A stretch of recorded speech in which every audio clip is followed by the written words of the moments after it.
여러분, 요즘 불편한 인연 때문에 숨이 턱 막히는 날이 있진 않으셨나요? 오늘은 불편한 인연이 숨 막힐 때 마음을 지키는 기준을 세 편으로 묶어 조용히 들려드리려 합니다. 가까운 사람에게 더 상처받는 이유, 관계를 놓는 순간 숨이 트이는 이유, 그리고 말이 통하지 않는 사람과 왜 논쟁하지 말아야 하는지까지 쇼펜하우어의 시선으로 분명하게 짚어드리겠습니다. 지금 마음이 지치셨다면 그냥 편하게 연속으로 들어보세요. 그럼 시작하겠습니다. 명절 때마다 내 집 살림살이를 툭툭 꼬집는 시누이, 사사건건 차가운 눈빛으로 며느리를 힘들게 하는 시어머니, 아프다고 하면 나는 더 아파 라며 말을 덮어버리는 언니, 내 자식이 잘 될 때마다 운이 좋았네 라며 기쁨을 깎아내리는 친구, 칭찬이 오가는 순간마다 그건 누구나 해라며 판을 시켜버리는 직장 선배. 여러분, 이런 사람들 주변에 한 명쯤은 있지 않으신가요? 오늘 이야기는 조금 무거울 수 있습니다. 하지만 끝까지 듣고 나면 마음이 한결 가벼워지는 이야기이기도 합니다. 다만 시작하기 전에 한 가지만 분명히 하고 가겠습니다. 이해한다고 해서 모든 걸 참아야 한다는 뜻은 아닙니다. 오히려 정확히 이해해야 우리는 더 당당하게 거리를 둘 수 있습니다. 그래서 오늘은 이 사람들을 변명해 주려는 이야기가 아니라 여러분이 덜 아파지기 위한 이야기입니다. 19세기 독일의 철학자 아르투어 쇼펜하우어의 관점으로 풀어보면 사람들이 타인을 괴롭히는 이유는 그 사람의 성격만의 문제가 아니라 자기 안에 채워지지 않은 무언가, 결핍에서 시작되는 경우가 있습니다. 다시 말해, 결핍이 클수록 그 불편함이 말과 표정, 태도 속 심리적 공격성으로 밖으로 드러나기도 합니다. 그래서 때로는 결핍이 깊어질수록 말과 태도로 타인을 향해 화살을 쏘기도 하는 것이죠. 오늘 이 영상에서는 사람들이 왜 그런 행동을 하는지, 그리고 우리는 그 관계 속에서 어떻게 평온을 되찾을 수 있는지 함께 이야기해 보려 합니다. 오늘 이야기는 어쩌면 남의 이야기가 아니라 여러분의 이야기처럼 느껴질지도 모릅니다. 영상을 듣는 동안 몇 사람의 얼굴이 떠오르셨는지 끝나고 나서 댓글로 남겨주셔도 좋겠습니다. 그럼 같이 가시죠. 쇼펜하우어는 인간을 움직이는 힘을 의지라고 불렀습니다. 이 의지는 끊임없이 무언가를 원합니다. 배가 고프면 음식을 찾고, 외로우면 따뜻한 말 한마디를 듣고 싶고, 무시당하면 인정을 갈구하죠. 문제는 이 욕구가 채워지지 않을 때입니다. 원하는데 얻지 못하면 그 공백이 고통으로 남습니다. 그리고 그 고통을 견디기 힘든 사람은 자기 안을 들여다보는 대신 밖을 향해 화살을 쏩니다. 예를 들어볼까요? 평생 칭찬 한 번 제대로 받아보지 못한 사람이 있습니다. 부모님께도 직장에서도 잘했다는 말을 듣지 못했죠. 이 사람은 나이가 들어서도 그 결핍을 안고 삽니다. 그러다 누군가 주변에서 인정받는 모습을 보면 어떻게 될까요? 축하해 주기는커녕 괜히 흠을 잡고 싶어집니다. 별것도 아닌데 난리야. 이 같은 말이 튀어나옵니다. 이 장면을 쇼펜하우어의 의지와 결핍들로 보면 왜 저런 말이 튀어나오는지 구조가 보입니다. 자기가 받지 못한 것을 남이 받는 모습을 보면 자기 빈자리가 너무 선명해져서 견딜 수 없는 거죠. 그래서 상대를 깎아내립니다. 그렇게 해야 자기 부족함이 덜 아프니까요. 흥미로운 건 이 통찰이 쇼펜하우어 혼자만의 생각이 아니라는 점입니다. 심리학에서도 사람들이 이런 행동을 보이는 이유를 비슷하게 설명합니다. 심리학에서는 이를 투사라고 부릅니다. 자기 안에서 인정하기 싫은 감정이나 특성을 다른 사람에게서 본다고 착각하는 것이죠. 자기가 게으르다고 느끼는 사람은 다른 사람을 게으르다고 비난하고, 자기 안에 이기심이 불편한 사람은 남을 이기적이라고 공격합니다. 자기 모습을 마주하기 어려우니 남에게 비춰보는 겁니다. 또 하나는 열등감 보상입니다. 심리학자 아들러는 인간은 누구나 어느 정도 열등감을 가지고 태어난다고 했습니다. 건강하게 다루는 사람은 그걸 성장의 동력으로 삼지만, 그렇지 못한 사람은 남을 끌어내려서 자기가 올라선 것처럼 느끼려 합니다. 자, 여기서 잠깐 숨 고르기 질문 하나 드릴게요. 지금까지 들으면서 혹시 떠오른 사람이 있나요? 그 사람이 제일 힘들어했던 게 뭐였을까요? 억지로 답할 필요는 없습니다. 그냥 마음속으로 가만히 떠올려 보세요.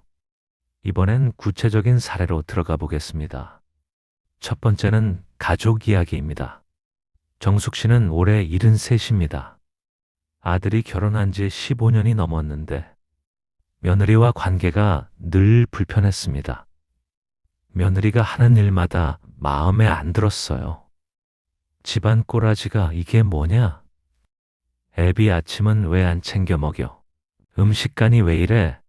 며느리는 나름 성실하게 살았지만 시어머니 눈에는 늘 부족해 보였습니다. 특히 아들이 며느리를 감싸는 모습을 보면 정숙 씨는 화가 치밀었죠. 그런데 정숙 씨의 과거를 들여다보면 이해가 됩니다. 정숙 씨는 시집 와서 30년을 남편에게 제대로 사랑받지 못했습니다. 남편은 말수가 적었고, 정숙 씨가 힘들어해도 원래 그런 거야 라며 넘겼죠.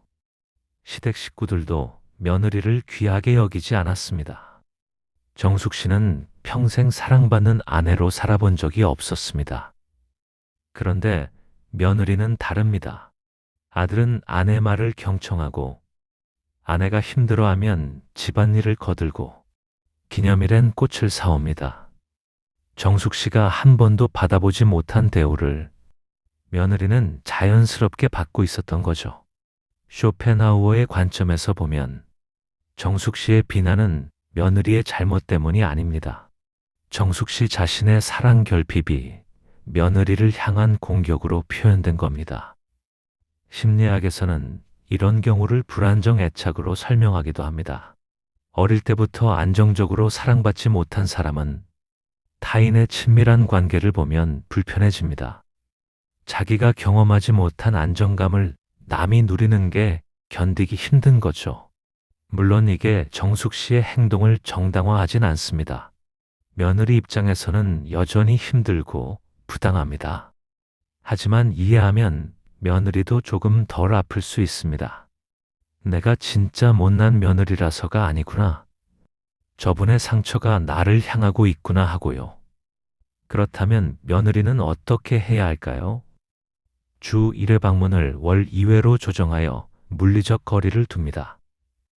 육아 살림 방식 같은 것은 대화 주제에서 뺍니다. 그리고 어머니 말씀 잘 들었습니다. 저는 이렇게 하겠습니다. 라고 짧게 끝냅니다. 이해한다고 해서 모든 걸 받아줄 필요는 없습니다. 혹시 여러분도 가족 중에 이런 관계가 있나요?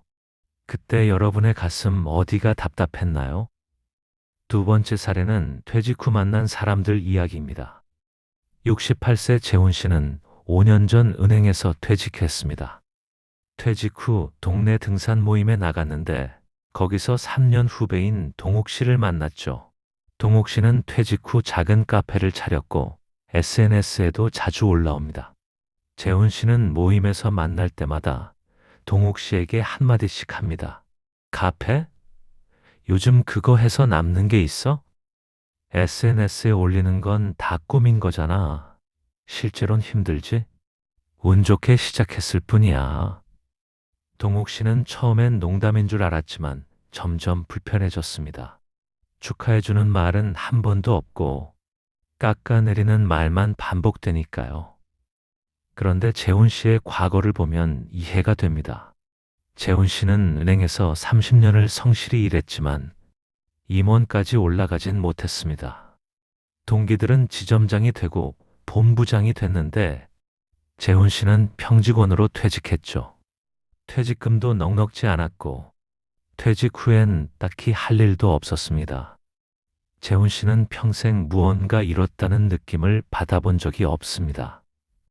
그런데 후배 동욱 씨는 퇴직 후에도 새로운 도전을 하고 사람들에게 인정받고 있습니다. 재훈 씨가 평생 갈망했지만 얻지 못한 성취감을 동욱 씨는 가볍게 누리는 것처럼 보였던 거죠. 이 상황을 쇼펜하우어식으로 풀어보면 이렇게 정리할 수 있습니다. 재훈 씨의 비난은 동욱 씨의 카페가 문제여서가 아니라 재훈 씨 안에 쌓여있던 성취의 결핍이 말로 튀어나온 반응에 가깝다는 겁니다.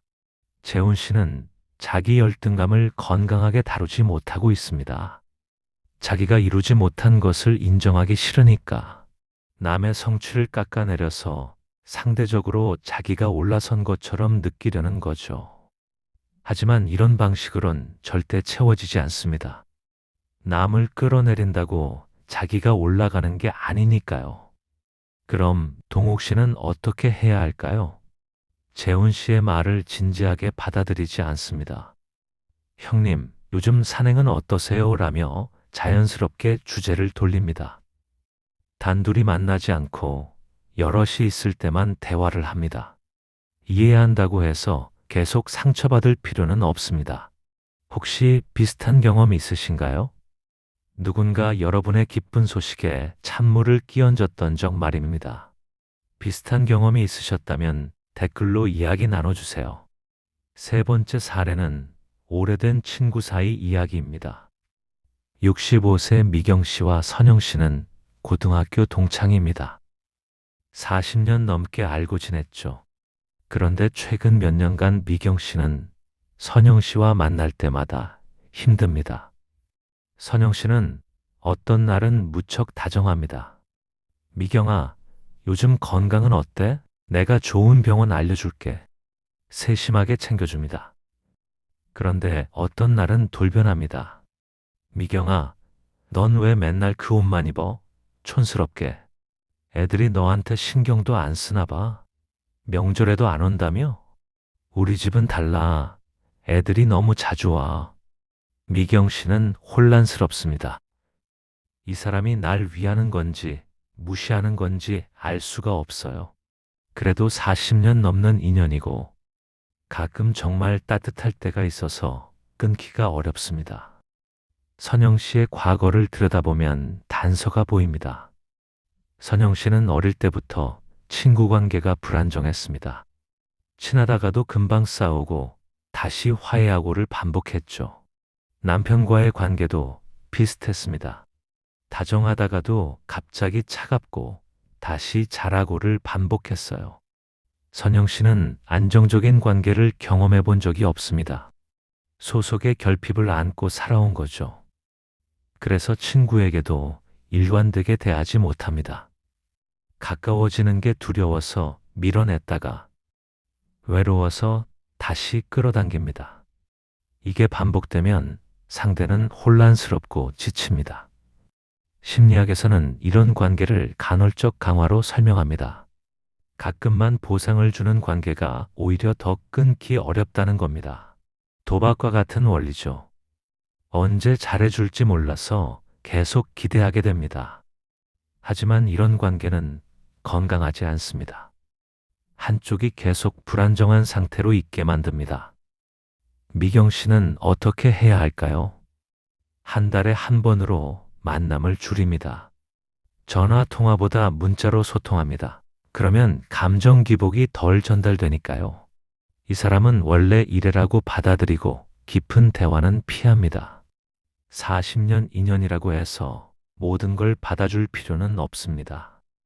여러분 주변에도 이런 친구 있으신가요? 가끔 좋을 때가 있어서 차마 끊지 못하는 관계 말입니다. 그럼 쇼펜하우어 본인은 어땠을까요?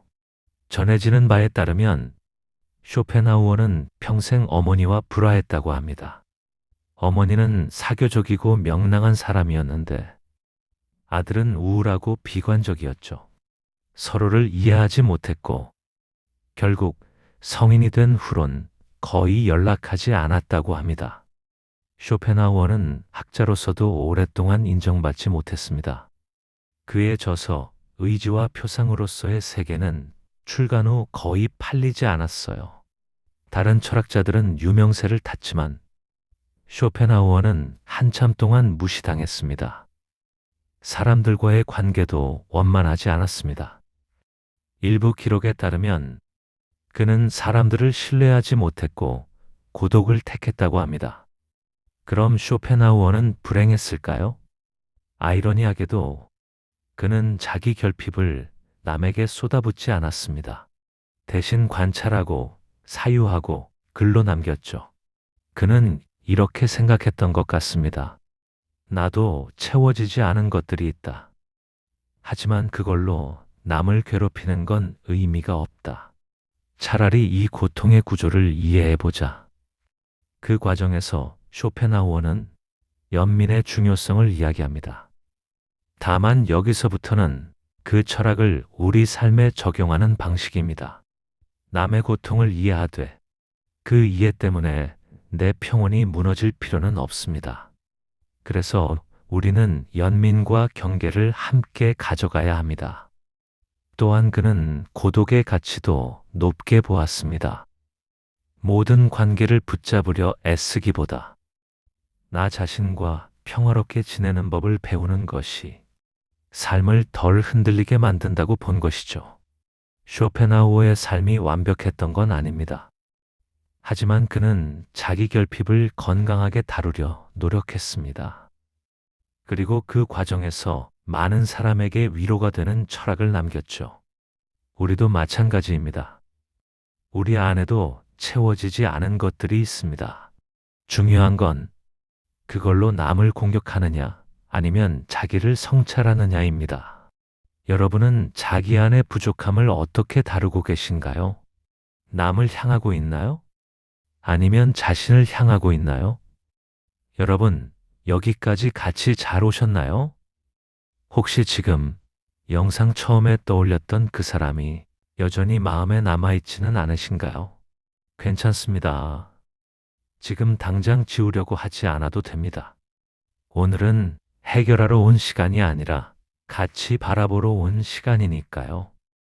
잠깐만, 우리 여기서 숨 한번 같이 고르고 갈까요? 그 사람이 했던 말, 그 사람이 보였던 표정, 그 순간 내 마음이 어디에서 가장 아팠는지 조용히 한 번만 떠올려 보셔도 충분합니다. 정답을 찾지 않아도 됩니다. 판단하지 않아도 됩니다. 그저, 그때 내가 참 힘들었구나. 여기까지 인정해 주는 것만으로도 오늘은 이미 절반은 오신 겁니다. 이제 정리해 볼게요. 결핍을 가진 사람이 우리를 힘들게 할 때 우리는 어떻게 해야 할까요? 첫 번째는 내 탓으로 돌리는 습관을 끊습니다. 상대가 나를 비난할 때 우리는 자동으로 생각합니다. 내가 정말 그렇게 못난 사람인가? 내가 뭘 잘못했나? 하지만 이제 우리는 압니다. 그 비난은 나에 대한 진실이 아닙니다. 그 사람 안에 채워지지 않은 무언가가 나를 향해 표현된 것일 뿐입니다. 결핍이 깊을수록 사람은 타인을 향해 화살을 쏩니다. 여기서 화살은 말과 표정, 태도 속 심리적 공격성을 뜻합니다. 두 번째는 명확한 경계를 세우는 겁니다. 실제로 쓸 수 있는 문장 3개를 드릴게요. 문장 1. 그 말씀 들었습니다. 저는 이렇게 하겠습니다. 길게 설명하지 않고 짧게 끝냅니다. 문장 2. 저한테는 그 방식이 맞지 않아요.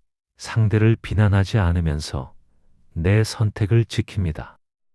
문장 3. 오늘은 이쯤에서 마칠게요. 대화를 계속할 에너지가 없을 때 정중하게 마무리합니다. 이 문장들을 연습해 보세요. 처음엔 어색하지만 몇 번 쓰다 보면 자연스러워집니다. 세 번째는 구체적인 거리두기입니다. 만나는 횟수를 절반으로 줄이기. 만나는 시간을 짧게 하기. 민감한 주제인 육아, 돈, 건강 이야기는 대화에서 빼기. 전화보다 문자 선호하기. 이 사람과는 깊은 이야기를 나누지 않는다고 마음먹기. 가벼운 안부만 주고받는 사이로 조정하기. 거리를 둔다고 해서 냉정한 사람이 되는 게 아닙니다. 내 평온을 지키는 건 이기적인 게 아니라 건강한 겁니다. 네 번째는 관계를 완전히 정리할지 판단하는 기준입니다. 다음 네 가지 중 세 개 이상 해당되면 관계 정리를 고려하세요. 1. 같은 패턴이 계속 반복된다. 2. 내가 주기만 하고 상대는 받기만 한다. 3. 문제를 말해도 상대가 전혀 바뀌지 않는다. 4. 만나고 나면 기진맥진하고 우울해진다. 그리고 한 가지 더. 만약 상대가 폭력적이거나 협박하는 경우 즉시 전문가의 도움을 받으세요. 이해로 해결될 수준이 아닙니다. 경찰, 상담센터, 법률 전문가에게 연락하는 게 우선입니다. 다시 한번 말씀드립니다. 가해를 이해하는 것과 허용하는 것은 다릅니다. 우리는 상대의 결핍을 이해할 수 있습니다. 하지만 그렇다고 해서 그 사람이 계속 우리를 괴롭히도록 내버려 둬선 안 됩니다. 이해는 자유를 위한 도구이지 희생을 정당화하는 핑계가 아닙니다. 자, 오늘 이야기를 5줄로 정리해 볼게요. 1. 타인의 공격은 종종 그 사람 안의 결핍에서 나온다. 2. 결핍에는 사랑, 인정, 존중, 성취, 소속감 등 여러 종류가 있다. 3. 이해한다고 해서 모든 걸 받아줄 필요는 없다. 4. 경계를 세우고 거리를 두는 건 이기적인 게 아니라 건강한 선택이다. 5. 내 평온이 가장 중요하다. 오늘 이 영상을 보시면서 떠오른 사람이 분명 있을 겁니다. 그 사람이 왜 그랬는지 조금이라도 이해가 되셨나요? 이해했다고 해서 상처가 한 번에 사라지진 않습니다. 하지만 적어도 내 탓이 아니구나라는 걸 아는 것만으로도 마음이 조금 가벼워집니다. 이제 여러분께 2가지 질문을 드리며 마무리하겠습니다. 오늘부터 어떤 관계에 거리를 두고 싶으신가요? 여러분은 자기 안의 결핍을 어떻게 다루고 싶으신가요? 답은 천천히 찾으셔도 됩니다. 오늘 이야기 여기까지입니다. 이 영상이 마음에 드셨다면 그 마음을 구독과 좋아요로 남겨주세요. 같은 고민을 하는 분들께 이 영상이 전해질 수 있는 가장 빠른 방법입니다. 오늘도 끝까지 들어주셔서 고맙습니다. 건강하세요. 여러분, 솔직한 질문 하나 드려보겠습니다. 이 사람과의 인연만 정리하면 내 삶이 훨씬 가벼워질 것 같은데, 이런 생각 해보신 적 있으시죠? 그리고 동시에 그래도 이 나이에 관계를 끊어버리면 너무 외로워지지 않을까? 이런 두려움도 함께 떠오르지 않으셨나요? 그래서 오늘도 마음이 먼저 지쳐버린 관계를 아무 일 없다는 듯 그냥 붙잡고 살아가고 있지는 않으신지요? 이런 경험도 있으시죠? 누군가와 전화를 끊고 나면 오히려 더 지치고 만나고 돌아오는 길에 기분이 좋은 게 아니라 마음이 더 무겁고 좋은 사람인 건 아는데 함께 있으면 왠지 숨이 막히는 느낌 말입니다. 지금 이 말을 들으시면서 한 사람쯤 떠오르신 분도 계실 겁니다. 가족일 수도 있고 오래된 친구일 수도 있고 어쩌면 예전 직장 동료일 수도 있겠죠. 그런데 우리는 그런 사람들을 쉽게 멀리하지 못합니다. 왜냐하면 마음속에서 이런 생각들이 계속 올라오기 때문입니다. 그래도 인연인데, 그래도 나쁜 사람은 아닌데, 내가 너무 이기적인 건 아닐까? 이런 생각들이 발목을 잡습니다. 특히 나이가 들수록 이런 생각은 더 강해집니다. 이제 남은 시간도 얼마 없는데, 나중에 아프기라도 하면 연락할 사람조차 없으면 어떡하지? 이 나이에 관계까지 끊어버리면 너무 외로워지는 건 아닐까? 이런 생각들이 머릿속을 맴돌다 보면 우리는 결국 스스로를 설득하게 됩니다. 그래, 조금 불편해도 참자. 조금 힘들어도 견디자. 이 정도는 감수해야지. 라고 말입니다. 그리고 그렇게 마음이 힘든 관계를 오늘도 또 한 번 붙잡고 살아갑니다. 하지만 오늘 저는 여러분께 조금 다른 이야기를 하려고 합니다. 인연을 잘 끊으면 천국이 따로 없다. 조금 냉정하게 들리신다고요? 하지만 끝까지 들어보시면 이 말이 얼마나 우리를 자유롭게 하는지 느끼실 겁니다. 오늘은 독일의 철학자 쇼펜하우어가 평생 연구한 인간관계의 진실을 바탕으로 우리가 왜 인연을 정리해야 하는지, 그리고 어떻게 정리해야 하는지 함께 이야기해 보려고 합니다. 끝까지 같이 가시죠. 쇼펜하우어는 19세기 독일의 철학자입니다. 그는 평생 동안 인간은 왜 불행한가를 연구했던 사람이죠. 그런데 쇼펜하우어가 내린 결론 중 하나가 이겁니다. 인간은 서로에게 상처를 주도록 만들어진 존재다. 처음 들으면 너무 비관적으로 들리죠. 하지만 그는 이렇게 설명했습니다. 추운 겨울날, 고슴도치 2마리가 있다고 생각해 보세요. 바람이 매섭고 몸이 점점 얼어붙습니다. 서로의 체온이 아니면 견딜 수 없는 밤입니다. 그래서 조심스럽게, 아주 조심스럽게 서로에게 다가갑니다. 처음엔 따뜻합니다. 살 것 같다는 생각이 들죠. 그런데 조금만 더 가까이 가면 이번엔 서로의 가시가 피부를 찌릅니다. 따끔한 정도가 아니라 은근히 오래 아픈 상처입니다. 그래서 다시 떨어집니다. 멀어지면 춥고 가까이 가면 아프고, 그렇게 두 고슴도치는 춥지도 아프지도 않기 위해 하루에도 몇 번씩 가까워졌다 멀어지기를 반복합니다.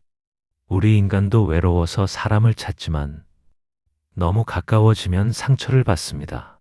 그래서 거리를 두면 또 외로워지고, 그래서 다시 다가가죠. 이 반복 속에서 우리는 점점 지치고 관계는 점점 무거워집니다. 쇼펜하우어는 이것이 바로 인간관계의 본질이라고 말했습니다. 여러분도 경험해 보셨을 겁니다. 처음 만났을 땐 참 좋았는데 시간이 지나니 그 사람의 말 한마디 한마디가 신경 쓰이는 경험. 가까운 사람일수록 오히려 더 상처받는 경험. 그런데 쇼펜하우어는 여기서 중요한 이야기를 하나 더 합니다. 고독은 피해야 할 것이 아니라 조절해야 할 거리다. 무슨 말일까요? 우리는 평생 외로움을 나쁜 것으로 배웠습니다. 사람은 함께 살아야 하고 혼자 있으면 외롭고 외로우면 불행하다고 배웠죠. 하지만 쇼펜하우어는 정반대로 말합니다. 진짜 문제는 외로움이 아니라 잘못된 관계다. 나를 지치게 하는 사람과 함께 있는 것보다 혼자 조용히 있는 게 훨씬 낫다는 겁니다. 이 말 지금 들으시면서 고개 끄덕이신 분 계실 겁니다. 예전엔 몰랐는데 나이가 들수록 이 말이 이해되지 않으세요? 젊었을 땐 사람이 많은 게 좋았습니다. 친구도 많고 약속도 많고 연락도 자주 하고, 그게 활기찬 삶이라고 생각했죠. 하지만 나이가 들수록 느낍니다. 중요한 건 사람의 수가 아니라 거리라는 걸. 어떤 사람과는 가까이 있어도 편하고 어떤 사람과는 멀리 있어야 편합니다. 그런데 우리는 이 거리를 조절하는 법을 배우지 못했습니다. 그냥 무조건 가까이 지내야 한다고만 배웠죠. 쇼펜하우어는 이렇게 말합니다. 모든 관계가 유지될 필요는 없다. 이 말이 처음엔 냉정하게 들릴 수 있습니다. 하지만 곰곰이 생각해 보세요. 우리가 평생 만나는 사람이 몇 명이나 될까요? 학교에서, 직장에서, 동네에서, 모임에서 수백 명, 어쩌면 수천 명을 만납니다. 그런데 그 모든 사람과 평생 관계를 유지해야 할까요? 유지할 수 있을까요? 불가능합니다. 그렇다면 우리가 해야 할 일은 무엇일까요? 선택입니다. 나를 편하게 하는 사람은 가까이 두고 나를 지치게 하는 사람은 조용히 멀리하는 것. 이게 쇼펜하우어가 말한 현명한 고독입니다. 단순히 혼자 있는 게 아니라 나를 지키기 위해 거리를 조절하는 것. 이것이야말로 나이 들어 우리가 배워야 할 가장 중요한 기술입니다. 자, 그럼 이제 구체적인 이야기를 해볼까요? 여러분 주변에도 분명히 계실 겁니다. 40년 지기 친구가 있습니다. 학창 시절부터 알고 지낸 사이죠. 결혼도 함께 축하했고, 아이들도 같이 키웠습니다. 그런데 최근 몇 년, 이 친구를 만나고 나면 기분이 좋지 않습니다. 만날 때마다 이 친구는 자기 자랑만 합니다. 자식이 좋은 직장에 들어갔다. 손주가 얼마나 예쁜지 눈에 넣어도 안 아프다. 남편이 얼마나 잘해주는지 몰라. 처음엔 축하해줬습니다. 기뻐해줬죠. 하지만 매번 그 이야기만 듣다 보니 자꾸 비교가 됩니다. 우리 집은 왜 이렇게 평범할까? 나는 왜 이렇게 별 볼 일 없을까? 집에 돌아와서도 그 생각이 머릿속을 떠나지 않습니다. 그래서 한두 번 만남을 피했습니다. 요즘 몸이 안 좋아서, 약속이 있어서 하며 거절했죠. 그런데 이 친구가 섭섭해합니다. 우리가 얼마나 오래 알고 지낸 사이인데 왜 이러냐고. 그러면 또 죄책감이 듭니다. 내가 너무 속 좁은 건가? 친구 잘 되는 걸 축하해줘야 하는 거 아닌가? 그래서 다시 만납니다. 그리고 또 지칩니다. 여러분도 혹시 이런 사람 한 명쯤 떠오르지 않으십니까? 좋은 사람입니다. 나쁜 사람이 아닙니다. 하지만 그 사람과 함께 있으면 나는 작아집니다. 이번엔 가족 이야기를 해보겠습니다. 형제 자매 중에 유독 한 명, 만나면 힘든 사람이 있습니다. 만날 때마다 과거 이야기를 꺼냅니다. 그때 내가 나한테 그렇게 했잖아. 부모님이 너만 예뻐하셨어. 나는 항상 손해만 봤어. 처음엔 사과했습니다. 위로했습니다. 그땐 내가 어려서 그랬어. 미안해. 하지만 몇 년이 지나도, 몇십 년이 지나도 똑같은 이야기가 반복됩니다. 이제는 만나기 전부터 마음이 무겁습니다. 오늘은 또 무슨 이야기를 꺼낼까? 또 과거를 들춰낼까? 만나고 나면 죄책감과 피로감이 한꺼번에 밀려옵니다. 그런데 이건 가족입니다. 가족은 끊을 수 없다고 배웠습니다. 피는 물보다 진하다고 배웠죠. 그래서 참습니다. 명절에도 가고 연락도 하고 만나야 할 때 만납니다. 하지만 그때마다 속은 타들어갑니다. 여러분, 이런 경우 어떻게 해야 할까요? 가족이니까 무조건 참아야 할까요? 피를 나눴으니까 평생 함께 해야 할까요? 이번엔 직장 동료였던 사람의 이야기입니다. 퇴직한 지 벌써 10년이 넘었는데 아직도 연락이 옵니다. 처음엔 반가웠습니다.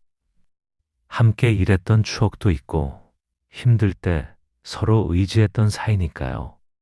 하지만 시간이 지나면서 이 사람의 연락이 부담스러워졌습니다. 이유가 있습니다. 이 사람은 만날 때마다 과거 직장 이야기만 합니다.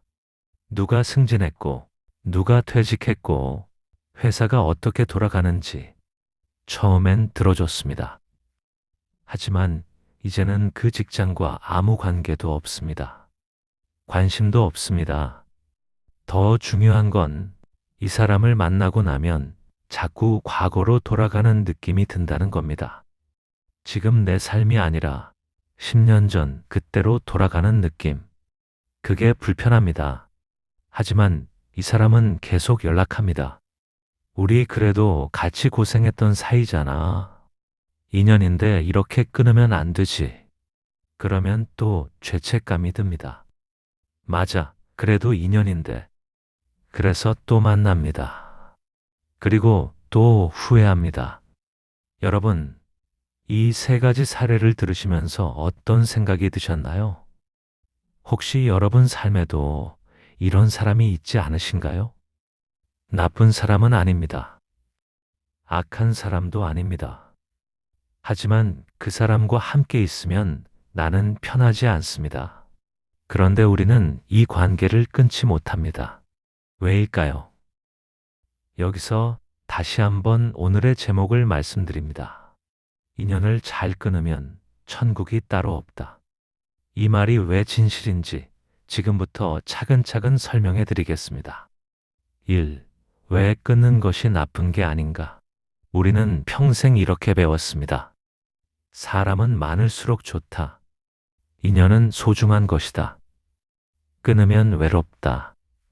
그래서 우리는 관계를 끊는 것을 나쁜 일로 생각합니다. 마치 내가 냉정한 사람이 되는 것처럼 느껴지죠. 하지만 쇼펜하우어는 이렇게 말합니다. 관계를 정리하는 건 냉정함이 아니라 자기 보호다. 생각해 보세요. 나를 지치게 하는 사람과 계속 함께 있으면 어떻게 될까요? 에너지는 점점 바닥이 납니다. 하루하루가 무거워집니다. 아침에 일어나는 것조차 힘들어집니다. 왜냐하면 마음속에 짐이 너무 많기 때문입니다. 오늘 그 사람한테 연락해야 하는데, 이번 주말에 또 만나야 하는데, 또 그 이야기를 들어야 하는데, 이런 생각들이 머릿속을 떠나지 않습니다. 그러면 정작 중요한 것들에 집중할 수 없습니다. 내가 좋아하는 일, 나를 행복하게 하는 사람들, 내 삶의 의미, 이런 것들이 뒤로 밀려납니다. 왜냐하면 불필요한 관계가 너무 많은 에너지를 빼앗아가기 때문입니다. 그러니 관계를 끊는 건 냉정한 게 아닙니다. 오히려 나를 지키는 현명한 선택입니다. 2. 왜 참는 사람이 항상 손해를 보는가? 인간관계에는 묘한 법칙이 있습니다. 착한 사람이 참습니다. 배려 많은 사람이 양보합니다. 죄책감이 많은 사람이 희생합니다. 그런데 상대방은 어떤가요? 상대방은 그것을 당연하게 받아들입니다. 저 사람은 원래 그런 사람이야. 저 사람은 내 말을 다 들어줘. 그래서 더 많은 것을 요구합니다. 더 자주 연락하고, 더 많이 만나려 하고, 더 많은 것을 기대합니다. 그러면 참는 사람은 더 지칩니다. 여러분, 이런 경험 있지 않으신가요? 내가 한번 들어주니까 계속 부탁합니다. 내가 한번 참아주니까 계속 무리한 요구를 합니다.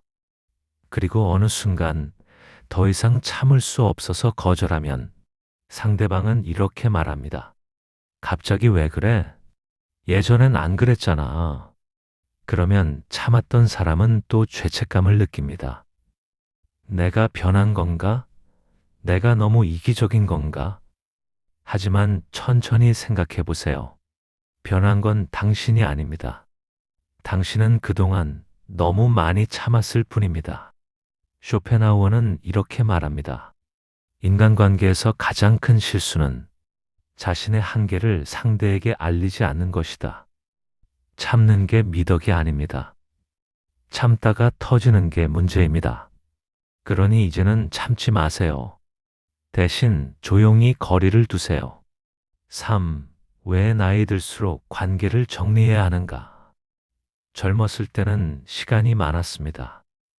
에너지도 많았죠.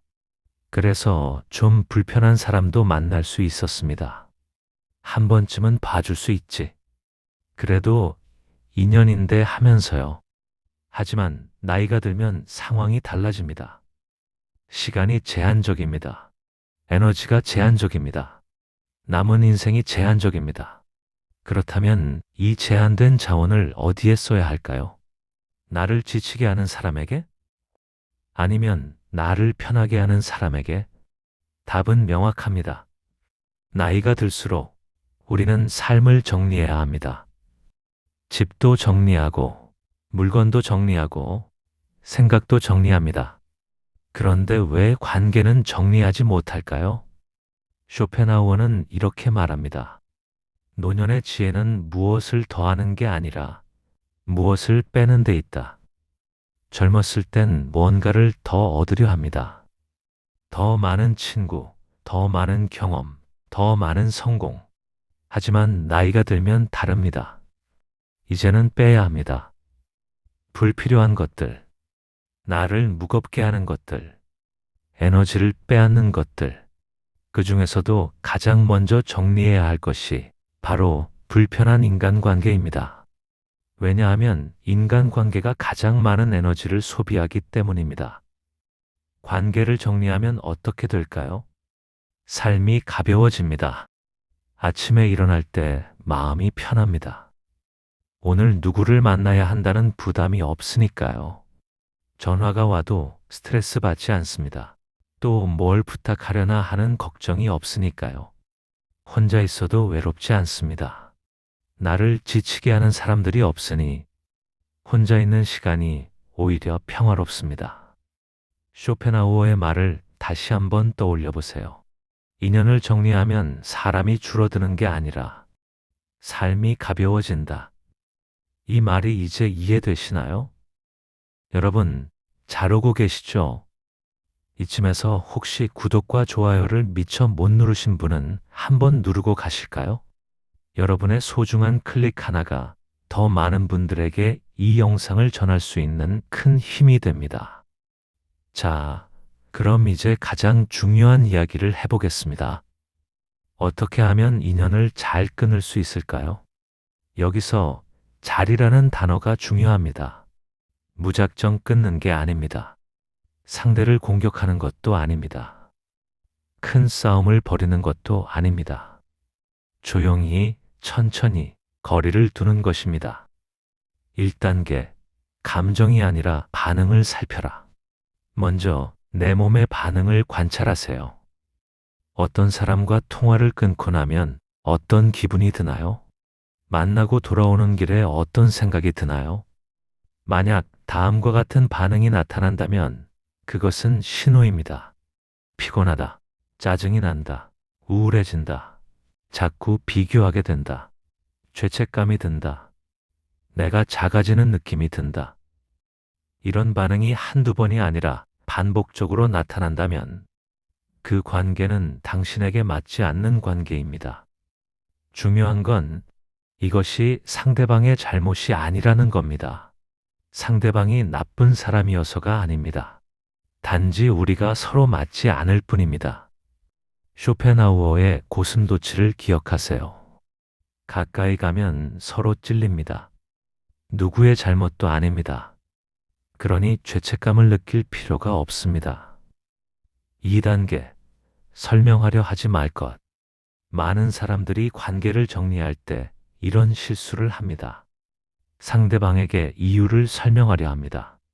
사실은 내가 이래서, 나는 내가 이럴 때 힘들어. 우리 관계가 나한테는. 절대 하지 마세요.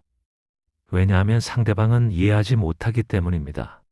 상대방 입장에서는 자기는 아무 잘못도 하지 않았습니다. 그냥 평소처럼 행동했을 뿐입니다. 그런데 갑자기 당신이 힘들다, 부담스럽다고 말하면 상대방은 당황하고 화가 나고 섭섭해합니다. 그러면 관계는 더 나빠집니다. 설명하려다가 오히려 싸우게 됩니다. 그러니 설명하지 마세요. 그냥 조용히 거리를 두세요. 3단계, 서서히 거리두기. 거리를 두는 방법은 간단합니다. 연락의 빈도를 줄이세요. 일주일에 한 번 연락했다면 2주일에 한 번으로, 한 달에 한 번 만났다면 2달에 한 번으로, 천천히 자연스럽게 줄이세요. 상대방이 연락하면 어떻게 하냐고요? 답장은 하되 짧게 하세요. 그리고 대화를 이어가지 마세요. 예를 들어, 상대, 요즘 어떻게 지내? 나 잘 지내. 넌 어때? 상대, 나도 잘 지내. 이번 주말에 만날래? 나 이번 주는 좀 바빠. 다음에 연락할게. 이렇게 정중하지만 짧게, 명확하게 경계를 그으세요. 처음엔 상대방이 서운해할 수도 있습니다. 하지만 시간이 지나면 적응합니다. 그리고 자연스럽게 연락이 줄어듭니다. 4단계, 죄책감을 내려놓기. 가장 어려운 단계입니다. 왜냐하면 우리는 평생 이렇게 배웠기 때문입니다. 사람을 소중히 여겨야 한다. 인연을 끊으면 안 된다. 혼자 있으면 외롭다. 그래서 관계를 정리할 때마다 죄책감이 듭니다. 하지만 여러분, 이것을 기억하세요. 나를 지키는 선택은 이기적인 게 아닙니다. 당신은 지금까지 충분히 착하게 살았습니다. 충분히 배려했습니다. 충분히 참았습니다. 이제는 당신 자신을 돌볼 시간입니다. 쇼펜하우어는 이렇게 말합니다. 자신을 희생하는 사람은 결국 아무도 구하지 못한다. 당신이 지쳐서 쓰러지면 누가 당신을 일으켜 세워줄까요? 당신이 불행하면 주변 사람들도 행복할 수 없습니다. 그러니 죄책감을 내려놓으세요. 당신은 나쁜 사람이 아닙니다. 냉정한 사람도 아닙니다. 당신은 그저 자신을 지키는 사람입니다. 여러분, 마지막으로 이것만 기억해 주세요. 관계를 정리하는 건 사람을 끊는 게 아니라 나를 지키는 겁니다. 상대방을 미워해서가 아닙니다. 상대방이 나쁜 사람이어서도 아닙니다. 단지 우리가 서로에게 맞지 않을 뿐입니다. 오히려 나와 맞지 않는 사람을 붙잡고 있는 것이 문제입니다. 왜냐하면 그 시간과 에너지를 정말 나를 편하게 하는 사람들에게 쓸 수 있기 때문입니다. 젊었을 땐 많은 사람을 만나는 게 중요했습니다. 하지만 나이가 들수록 중요한 건 누구와 함께 있느냐입니다. 적은 수의 사람이라도 나를 편하게 하는 사람들과 함께 있는 게 훨씬 행복합니다. 그러니 두려워하지 마세요. 관계를 정리했다고 외로워지지 않습니다. 오히려 마음이 평화로워집니다. 혼자 있는 시간이 두렵지 않습니다. 오히려 그 시간이 소중해집니다. 쇼펜하우어가 말했던 것처럼 고독은 피해야 할 것이 아니라 누려야 할 선물입니다. 나를 지치게 하는 사람들이 없으니 나는 드디어 나 자신과 마주할 수 있습니다. 내가 진짜 좋아하는 것이 무엇인지, 내가 진짜 원하는 것이 무엇인지, 내가 진짜 행복해지는 순간이 언제인지, 이런 것들을 천천히 발견할 수 있습니다. 여러분, 이미 충분히 잘 살아오셨습니다. 이제는 당신을 위한 시간입니다. 불필요한 관계를 정리하세요.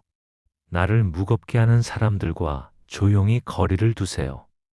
그러면 삶이 가벼워집니다. 마음이 편해집니다.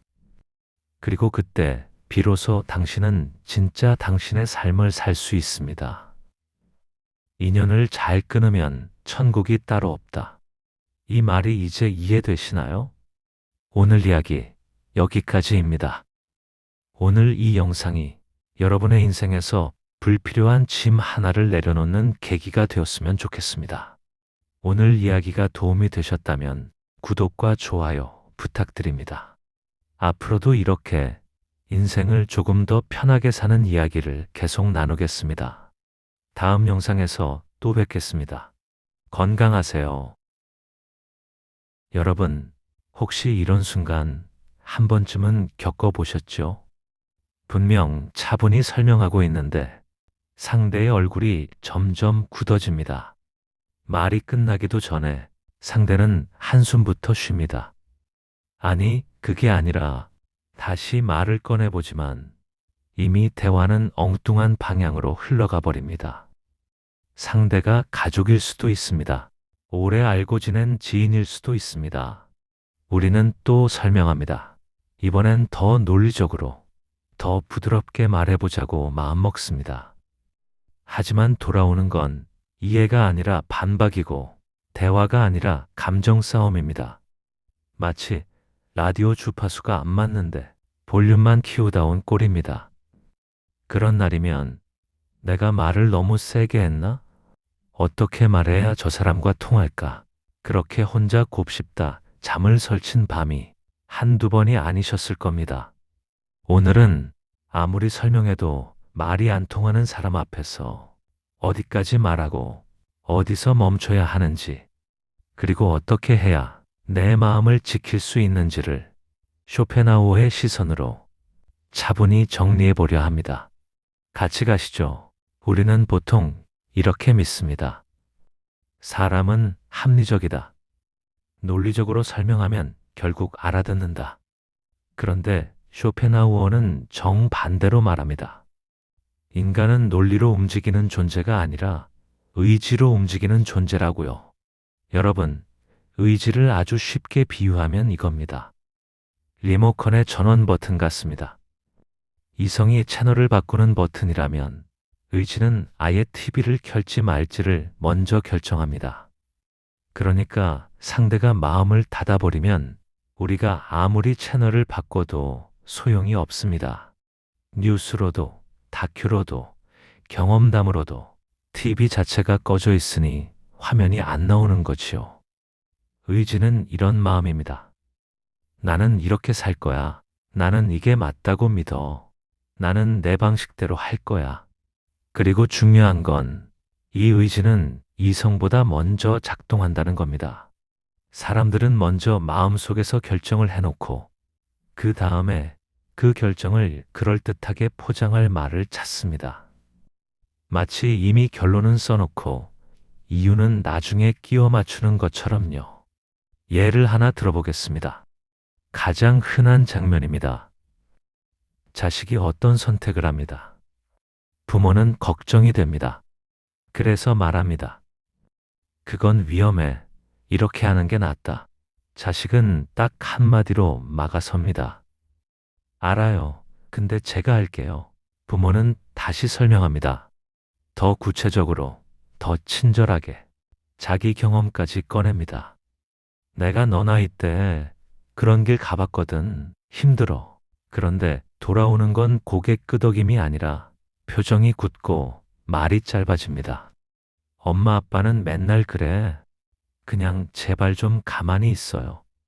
왜 그럴까요? 말이 부족해서가 아닙니다. 논리가 약해서도 아닙니다. 자식에게는 이미 전원 버튼이 눌려 있습니다. 나는 내 방식대로 살겠다. 이 의지가 이미 켜져 있습니다.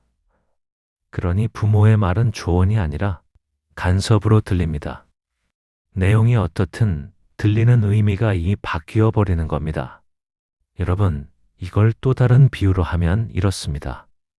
상대 마음에는 문고리가 안쪽에 달린 문이 있습니다. 밖에서 아무리 문을 두드려도 밖에서는 문고리를 잡을 수가 없습니다. 문은 안에서 열어야만 열립니다.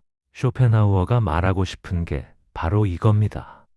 대부분의 논쟁은 진리를 찾는 대화가 아니라 내 마음을 지키는 싸움이라는 것. 그래서 상대가 당신 말을 안 듣는 건 당신 논리가 부족해서가 아닙니다. 상대에게는 이미 지키고 싶은 마음, 지키고 싶은 결론이 있는 겁니다. 여기서 중요한 질문 하나 드려보겠습니다. 상대가 틀렸다는 걸 알면서도 왜 우리는 더 화가 났을까요? 혹시 이런 마음 아니었습니까? 내가 이렇게까지 설명하는데 그런데도 안 듣는다고? 나를 무시하는 거 아니야? 여러분, 여기에서 쇼펜하우어의 통찰이 딱 들어옵니다. 우리가 화가 나는 건 논리 때문이 아니라 내 마음이 무시당했다는 느낌 때문입니다. 쉽게 말해, 논쟁은 말싸움이 아니라 마음과 마음이 부딪히는 싸움입니다. 그리고 마음은 말로 억지로 돌릴 수 있는 게 아닙니다. 라디오처럼요. 주파수가 안 맞으면 아무리 볼륨을 올려도 잡음만 커집니다. 그러니 우리는 종종 설득이 아니라 볼륨만 키우고 있는 겁니다. 그 결과는 무엇이냐? 상대는 더 다치고 나는 더 지칩니다.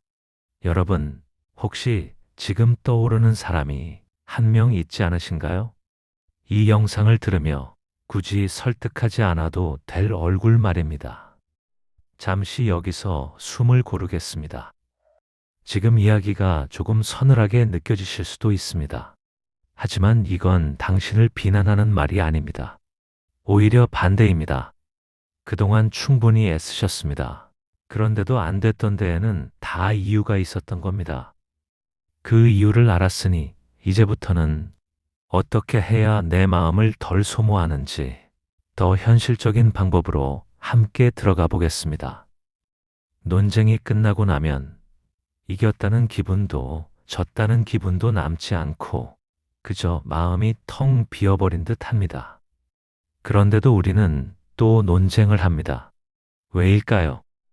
이번에는 쇼펜하우어가 논쟁에서 이길수록 더 큰 손해를 본다고 말한 이유를 조금 더 현실적으로 들여다보겠습니다. 여러분, 논쟁을 한번 이렇게 떠올려 보십시오. 논쟁은 종종 줄다리기와 같습니다. 처음엔 가볍게 시작합니다. 아, 이건 이렇게 보면 어때? 아니야, 난 다르게 생각해. 그런데 어느 순간부터 양쪽 다 손에 힘이 들어갑니다. 이미 중요한 건 정답이 아닙니다. 놓지 않는 것, 그게 목표가 됩니다. 결국 한쪽이 이깁니다. 상대는 말이 없어집니다.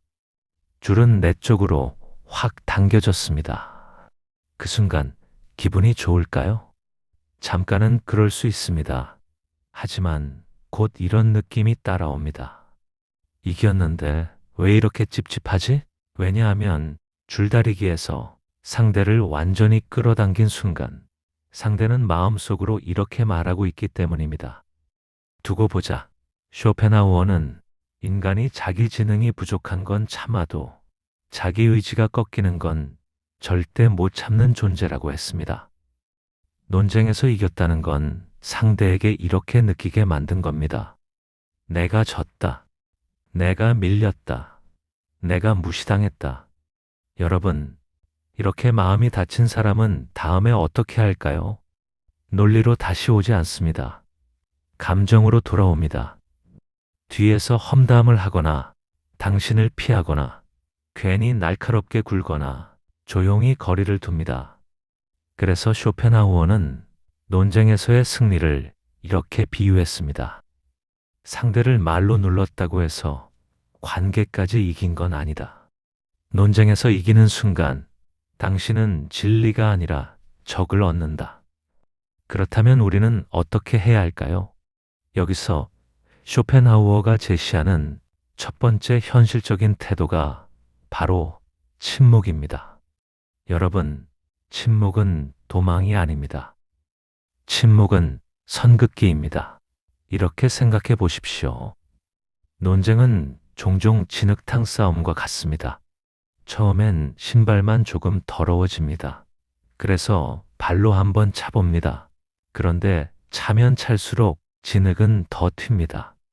결국 상대뿐 아니라 나 자신도 온통 더러워집니다. 이럴 때 가장 현명한 선택은 뭘까요? 더 세게 차는 게 아니라 그 자리를 벗어나는 것입니다. 침묵은 이렇게 말하는 겁니다. 나는 이 싸움판에 더 이상 서지 않겠다. 내 에너지를 여기에 쓰지 않겠다. 상대가 말도 안 되는 소리를 할 때 굳이 끝까지 받아칠 필요는 없습니다. 그렇게 생각하실 수도 있겠네요. 이 한마디면 충분할 때도 많습니다. 그건 패배가 아닙니다. 수준을 맞추지 않겠다는 선언입니다. 그리고 두 번째는 거리두기입니다. 모든 사람과 같은 거리에서 살아야 할 이유는 없습니다. 가까이 하면 상처만 주는 사람은 조금 떨어져 두는 게 맞습니다. 그건 냉정함이 아니라 자기 관리입니다. 쇼펜하우어는 말합니다. 세상에는 함께 섞이면 고통만 늘어나는 관계가 있다고요. 그 관계에서 왜 나만 참아야 하지? 왜 나만 노력해야 하지?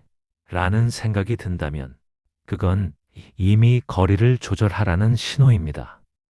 여기까지 들으셨다면 이제 한 가지는 분명해졌을 겁니다. 논쟁에서 이기는 게 목표가 아니라 내 마음을 소모하지 않는 게 목표라는 것. 이길수록 편해지는 관계는 드뭅니다. 오히려 조용히 물러날수록 삶은 훨씬 가벼워집니다. 이제 다음 이야기에서는 그 거리두기를 어떻게 죄책감 없이 할 수 있는지, 그리고 왜 고독이 벌이 아니라 휴식이 되는지를 쇼펜하우어의 시선으로 더 깊이 살펴보겠습니다. 쇼펜하우어는 이렇게 조언합니다. 불필요한 논쟁에서 물러나는 것이 지혜다. 여기서 말하는 물러난다는 건 겁이 나서도 아니고 져서도 아닙니다. 그냥 그럴 필요가 없어서입니다. 그럼 구체적으로 어떻게 하면 될까요? 첫째, 말을 줄입니다. 여러분, 상대가 이미 귀를 닫고 있는데 말을 더 많이 하면 어떻게 될까요? 대화는 깊어지지 않고 목소리만 커집니다. 설명은 늘어나고 감정은 먼저 터집니다. 예를 들어 이런 말 들어보신 적 있으시죠? 당신은 항상 그래. 이 말이 나오면 이미 논쟁은 시작된 게 아닙니다. 판결이 내려진 상태입니다. 이럴 때 그게 왜 항상인데? 언제 그랬는데? 이렇게 하나하나 따지기 시작하면 끝이 없습니다. 쇼펜하우어식 선택은 이겁니다. 나는 그렇게 생각하지 않아.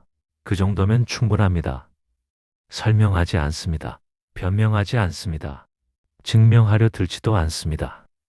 말을 줄인다는 건 지는 게 아니라 싸움을 키우지 않는 선택입니다. 둘째, 설명을 멈춥니다. 많은 분들이 이렇게 생각합니다. 내가 아직 잘 설명을 못해서 그렇다. 하지만 현실은 다릅니다. 상대가 이해하지 못하는 건 설명이 부족해서가 아니라 이해하고 싶지 않아서인 경우가 많습니다. 여러분, 오해를 풀고 싶지 않은 사람은 아무리 설명해도 계속 오해합니다. 그건 오해야. 100번 말해도 소용없습니다. 그럴 때는 이렇게 말하시면 됩니다. 그렇게 생각할 수도 있겠네. 이 말은 동의도 아니고 패배도 아닙니다. 여기까지라는 표시입니다. 마치 대화에 조용히 마침표를 찍는 것과 같습니다. 설명을 멈추는 순간 상대는 더 이상 당신을 끌어당길 수 없습니다. 셋째, 거리를 둡니다. 이게 가장 중요합니다. 거리두기라고 하면 관계를 끊으라는 말처럼 들릴 수 있습니다. 하지만 꼭 그렇지는 않습니다. 거리는 몸으로도 둘 수 있고 마음으로도 둘 수 있습니다. 이렇게만 생각하셔도 충분합니다. 이 사람과는 깊은 얘기를 하지 않아도 된다. 이 사람에게는 내 속마음을 꺼내지 않아도 된다. 이건 차별이 아니라 구분입니다. 모든 사람에게 같은 깊이로 다가가면 마음은 먼저 지칩니다. 가족이라도 오래 알고 지낸 사이라도 모든 관계가 깊을 필요는 없습니다. 쇼펜하우어는 이렇게 말합니다. 모두와 잘 지내려는 삶은 필연적으로 고통을 낳는다. 그러니 이제는 선택하셔도 됩니다. 누구와는 가볍게, 누구와는 필요할 때만, 누구와는 아예 말을 섞지 않아도 괜찮습니다. 이건 냉정한 태도가 아닙니다. 당신을 지키는 태도입니다. 여기까지 들으셨다면 이제 이것만 기억하셔도 됩니다. 다음에 비슷한 상황이 오면 오늘 이야기 중 딱 하나만 떠올리세요. 말을 줄이자, 또는 설명을 멈추자, 아니면 거리를 두자. 세 가지 다 못해도 괜찮습니다. 하나면 충분합니다. 그 하나가 당신의 마음을 지켜줄 겁니다. 논쟁을 하다 보면 어느 순간부터 말이 아니라 열이 올라오는 걸 느끼게 됩니다. 가슴이 답답해지고 턱에 힘이 들어가고 속으로 이런 말이 떠오르지요. 왜 저 사람은 저럴까? 왜 내 말은 끝까지 안 듣지? 왜 자기 말만 맞다고 하지? 여러분, 이 분노는 어디서 오는 걸까요? 쇼펜하우어식으로 보면 분노는 아주 분명한 순간에 생깁니다. 바로 의지가 좌절될 때입니다. 마음속에는 이런 바람이 있습니다. 상대가 내 말을 좀 알아들었으면, 관계가 여기까지는 오지 않았으면, 적어도 나를 무시하지는 않았으면. 그런데 그 바람이 눈앞에서 막혀버릴 때 사람은 화가 납니다. 마치 문을 열려고 계속 손잡이를 돌리는데 안에서 누가 일부러 잠가버린 것 같은 느낌입니다. 그 답답함이 분노로 튀어나오는 겁니다. 그렇다면 감정에서 빠져나오는 방법도 의외로 단순합니다. 바꾸려는 의지를 내려놓는 것. 말로는 쉬워 보이지만 특히 가까운 사람일수록 어렵습니다. 가족, 배우자, 오래된 관계일수록 그래도 이 사람은 달라져야 하는 거 아니야? 이 생각을 놓기가 힘듭니다. 그래서 쇼펜하우어는 연습하듯 접근하라고 말합니다. 첫째, 마음속으로 이 문장을 반복합니다. 나는 저 사람을 바꿀 수 없다.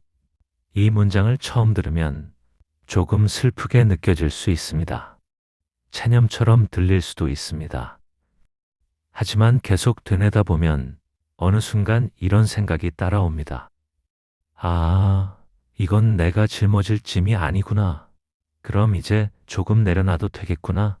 여러분, 짐이 무거운 게 문제가 아니라 내 짐이 아닌 걸 들고 있는 게 문제입니다. 이 문장은 포기 선언이 아니라 짐을 내려놓는 신호입니다. 둘째, 분노가 올라오는 순간에 멈춥니다. 이건 아주 짧은 순간이면 됩니다. 말을 계속하지 말고 대답을 서두르지 말고 숨을 한 번만 깊게 쉽니다. 그리고 마음속으로 이렇게 말해봅니다. 아, 지금 나는 저 사람을 바꾸려고 하고 있구나. 그리고 그게 안 되니까 화가 나는구나. 이렇게 내 감정에 이름을 붙이는 것만으로도 감정의 세기는 한 단계 내려갑니다. 마치 솥에서 물이 끓을 때 불을 아주 조금만 줄여도 넘치지 않는 것처럼 말입니다. 셋째, 스스로에게 이렇게 말합니다. 이건 패배가 아니다. 내 삶의 에너지를 아끼는 선택이다. 논쟁에서 물러난다는 건 지는 게 아닙니다. 도망치는 것도 아닙니다. 무엇이 중요한지 알기 때문에 싸움을 고르지 않는 것입니다. 쇼펜하우어는 평생 고독을 선택한 철학자였습니다. 그는 사람들과 거리를 둔 삶을 외로움이나 도피로 보지 않았습니다.